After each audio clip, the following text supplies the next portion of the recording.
Olá, meus amigos e minhas amigas do Centro Espírita Lar dos Humildes.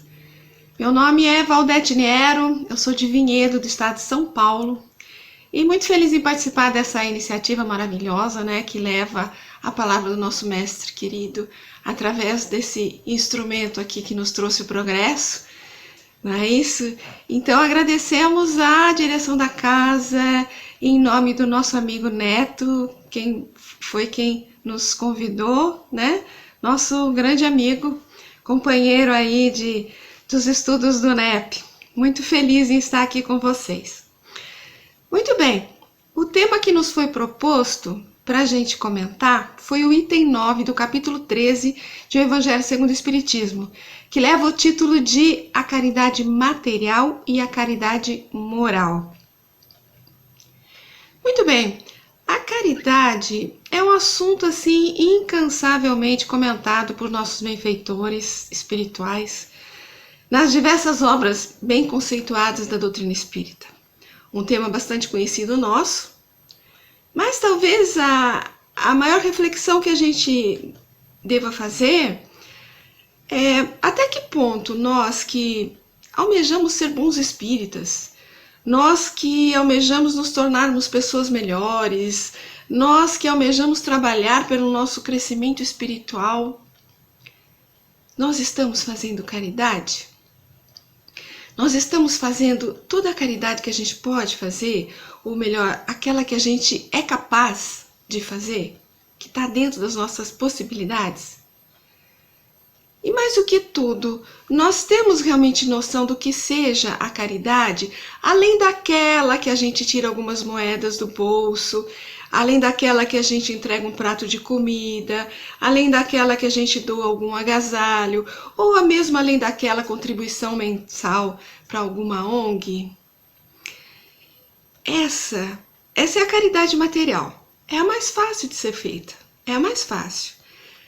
Mas apesar de ser a mais fácil, ela não deixa de ser essencial também, Jesus nos mostra, assim, no decorrer de toda a sua vida, que a caridade é mera obrigação.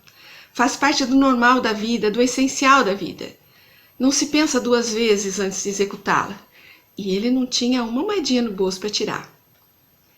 Nesse item, que nos cabe o comentário, ditado em Paris pela irmã Rosália em 1860, ela inicia sua fala com a frase: amemo-nos uns aos outros e façamos aos outros o que quereríamos nos fizessem eles.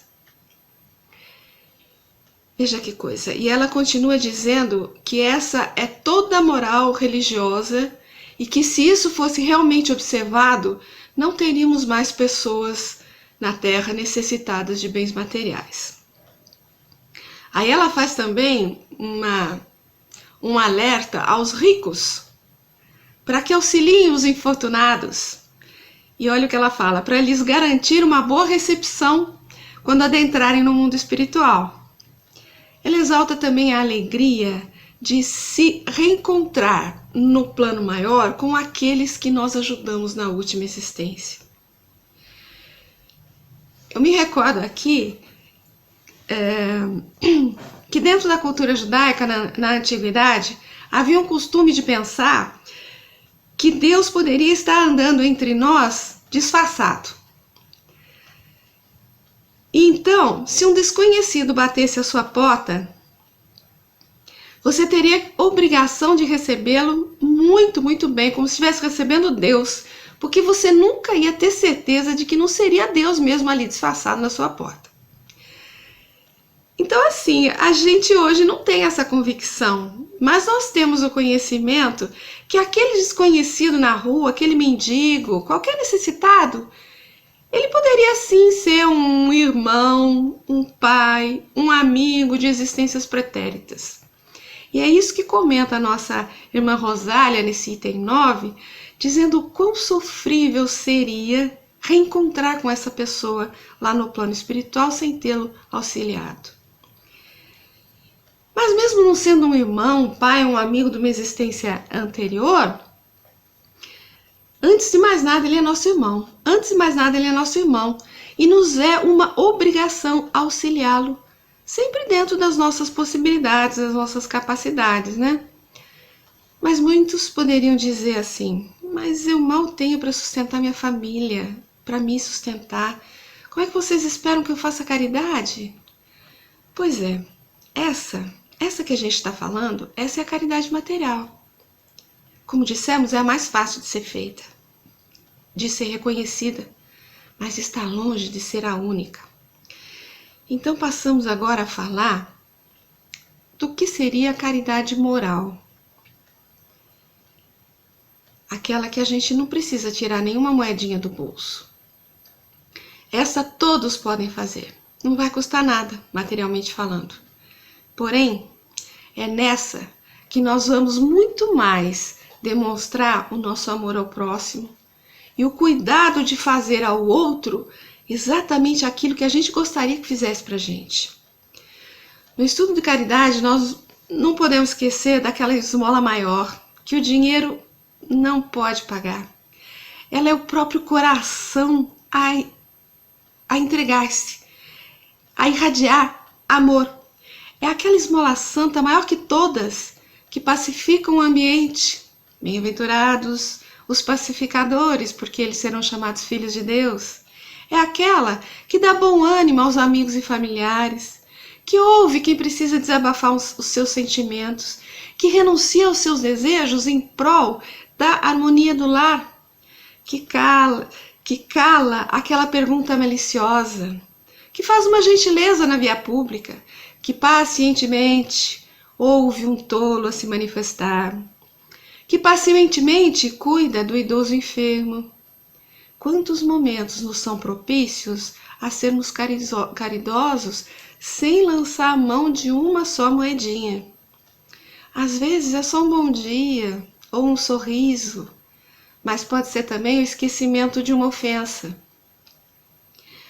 É quando nos suportamos uns aos outros, porque às vezes nós temos que lembrar que nós também somos insuportáveis, não é? Temos que lembrar disso e pensar em suportar o nosso amigo aqui. E o momento é um momento onde a gente reconhece que nem todos pensam como a gente, que tantas vezes nos é conveniente apenas ouvir sem se manifestar. É aquele momento onde a gente escolhe não entrar em contendas. É quando fingimos não perceber aquele sorriso de desdém. Mas é também um momento daquela prece intercessória, ou de um aconselhamento, de uma orientação, de um ensinamento, ou até de uma exemplificação. A nossa postura pode influenciar algumas pessoas a refletir e alterar suas decisões. E eu me lembro aqui de uma frase que, salvo engano, era de Francisco de Assis, que ele dizia assim: pregue o evangelho por onde passar, se necessário, use a palavra. Eu acho ótima essa frase. Quer dizer, pregue o evangelho com a tua vida, com a tua postura, com a tua maneira de ser, né? Com a tua vida.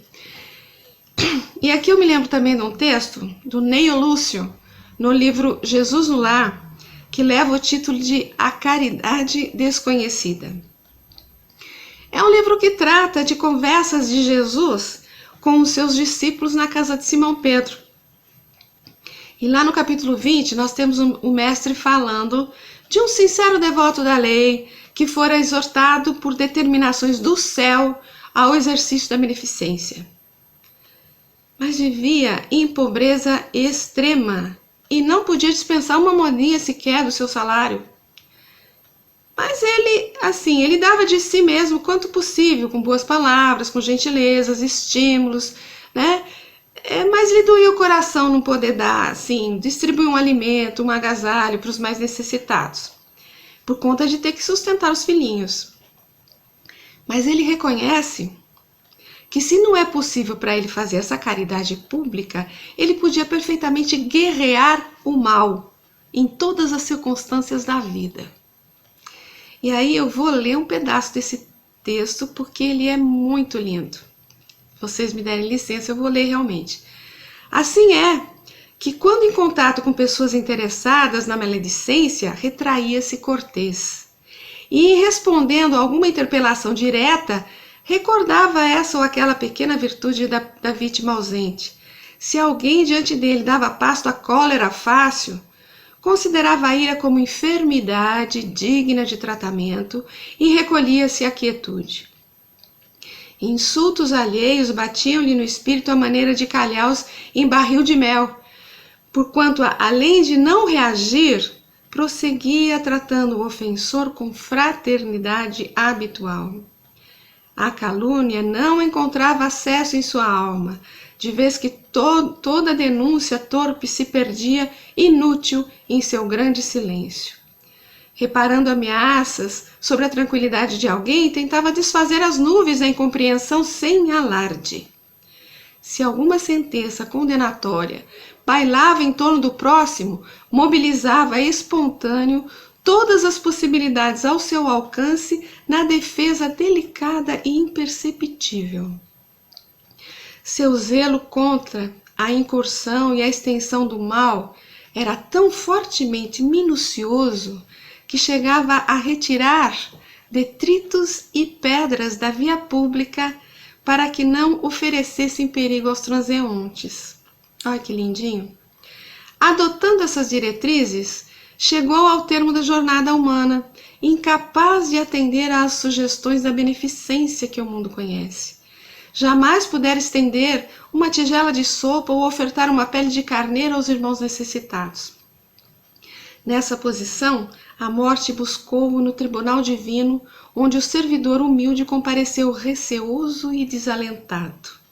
Temia o julgamento das autoridades celestes, quando de improviso foi aureolado por brilhante diadema, e por quem indagasse em lágrimas a razão do inesperado prêmio, foi informado de que a sublime recompensa se referia à sua triunfante posição na guerra contra o mal, em que se fizera valoroso empreiteiro. Finalizando o texto, fixou o mestre nos aprendizes o olhar percussiente e calmo e concluiu em tom amigo. Distribuamos o pão e a cobertura, acendamos a luz para a ignorância e intensifiquemos a fraternidade, aniquilando a discórdia, mas não nos esqueçamos do combate metódico e sereno contra o mal, em esforço diário, convictos de que, nessa batalha santificante, conquistaremos a divina coroa da caridade desconhecida. Vejam que texto maravilhoso, falando de uma caridade que não dispensa nenhuma moedinha, do bolso. Agora podemos imaginar uma situação onde todas as riquezas fossem distribuídas de tal forma que não existissem mais dificuldades econômicas. Ainda assim, a caridade, ela não poderia ser esquecida. Não poderia ser esquecida. Por quê? Porque uma grande porcentagem de irmãos menos felizes não se encontram nasquelas regiões de mais necessidade material. Muitos sofrem em berços dourados. Quantos sofrem deprimidos em lares suntuosos? Quantos em solidão profunda em refúgios dourados? Quantos sofrem com filhos ou pais desajustados, equilibrados, em meio a grandes fortunas? E aqueles quase loucos de sofrimento moral, com as provas, com as doenças incuráveis? Todos passamos por perdas de entes queridos. Enfim, a posse de grandes fortunas ou até de alto grau de instrução não nos isenta de sofrimentos. Não são apenas os desfavorecidos materialmente que precisam de caridade. Assim, o que seria caridade moral? É cooperar espontaneamente nas boas obras, sem aguardar um convite. É não incomodar quem está trabalhando. É suportar sem revolta aquela bilis do companheiro. É auxiliar parentes sem reprovação. É ensurdecer-se para a difamação. É respeitar cada pessoa, a cada posição que ela está. Jesus é nosso modelo, é nosso guia. Lembrando que ele não apenas atendia a quem lhe procurava ajuda, Temos alguns momentos onde ele desviava a sua rota sem a compreensão imediata dos que estavam com ele. Mas por quê? Porque ele tinha alguém para ser atendido, alguém desfavorecido. Nós temos que nos espelhar nas suas ações. A gente não consegue ser como ele, ainda. Mas podemos ajustar o nosso leme na sua direção e prosseguir tentando sempre manter o leme na direção desse nosso guia. Foi também perguntado para Kardec, lá no Livro dos Espíritos, na questão 886, qual o verdadeiro sentido da palavra caridade? Como a entendia Jesus? A resposta foi magnífica. Benevolência para com todos, indulgência para as imperfeições dos outros, perdão das ofensas. Isso é que considerava caridade. E na sequência, Kardec faz um comentário.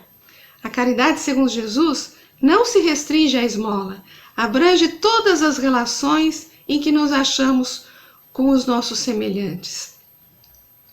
Ela nos prescreve a indulgência, porque de indulgência precisamos nós mesmos, e nos proíbe que humilhemos os desafortunados, contrariamente ao que se costuma fazer. E aí na questão 888A, a gente tem uma resposta de São Vicente de Paula. E ele diz uma coisa muito linda também, gente. A verdadeira caridade é sempre bondosa e benévola. Está tanto no ato como na maneira como é praticado. Duplo valor tem um serviço prestado com gentileza. Se o for com altivez, pode ser que a necessidade obrigue quem o recebe a aceitá-lo, mas o seu coração pouco se comoverá. Lembrai-vos também de que aos olhos de Deus a ostentação tira o mérito do benefício. Disse Jesus, ignore a vossa mão esquerda o que a direita der, que é o título desse capítulo que a gente está comentando. Por essa forma, ele nos ensinou a não manchar a caridade com o orgulho, porque nem sempre o mais necessitado é o que pede. Aqui ele se refere às necessidades espirituais do indivíduo, né? Elas podem ser muito maiores naquela pessoa que tem condição de doar alguma coisa do que naquela pessoa que está recebendo a doação. A doutrina espírita nos esclarece isso muito bem. E ele nos lembra que em qualquer patamar da evolução que a gente estiver, encarnado ou desencarnado, sempre vai haver aqueles que estarão acima de nós e os que estarão abaixo de nós. Os que estarão acima de nós são aqueles que nos orientam, que nos auxiliam.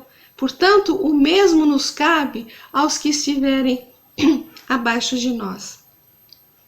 E ele diz então, sede, pois, caridosos, praticando não só a caridade que vos diz dar friamente o óbolo que tirais do bolso ao que vô-lo ousa pedir, mas a que vos leve ao encontro das misérias ocultas.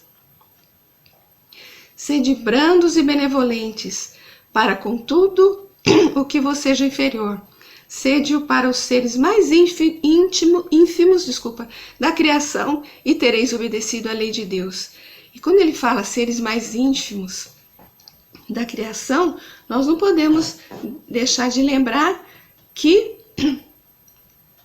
a gente tem também os animais, a vegetação, né?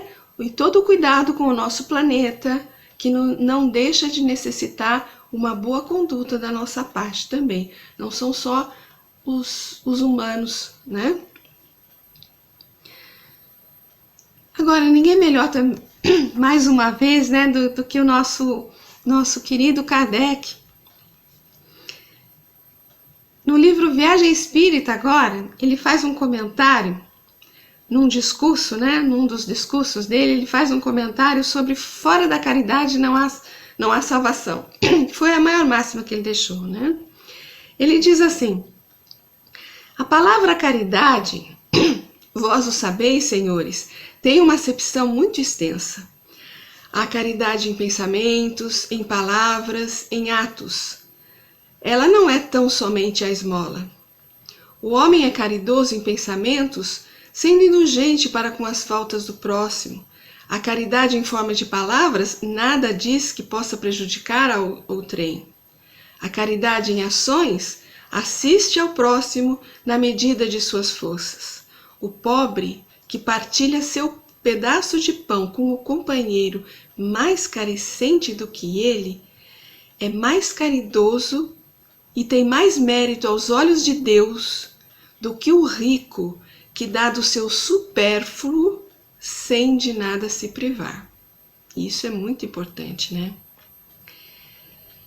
Quem alimenta, olha o que ele fala também de caridade. Quem alimenta contra seu próximo sentimentos de ira, de animosidade, de ciúme, de rancor, falta com a caridade. A caridade é a antítese do egoísmo. Este é a exaltação da personalidade. O egoísmo é a exaltação da personalidade. E a caridade é a sublimação da personalidade. Ela diz, para vós em primeiro lugar, para mim depois. Isso diz a caridade. E o egoísta diz, para mim antes, para vós o que sobrar. Então ele encerra, né? Fazei aos outros o que quiseres que vos façam. Até aqui nós estamos falando das relações entre duas pessoas. Mas Kardec faz uma lembrança que existem as relações entre cidades, entre instituições, entre países, né? Entre estados.